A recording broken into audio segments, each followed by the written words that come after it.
Audio desync in AFC25 can be frustrating, but there are several steps you can take to reduce or eliminate the issue. Follow these steps to improve your gaming experience.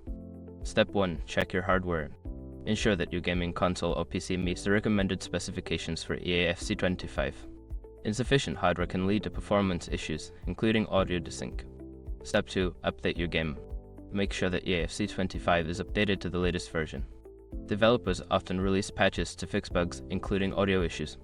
Check for updates in your game library or console settings. Step 3. Adjust audio settings. Navigate to the audio settings in the game menu. Try lowering the audio quality or changing the audio output settings to see if that resolves the desync issue. Step 4. Restart the game. Sometimes, simply restarting the game can fix temporary glitches. Close the game completely and relaunch it to see if the audio sync improves. Step 5. Check for background applications. If you're playing on a PC, close any unnecessary background applications that may be using system resources. This can help improve overall performance and reduce audio desync. By following these steps, you should be able to reduce or eliminate audio desync in EAFC25.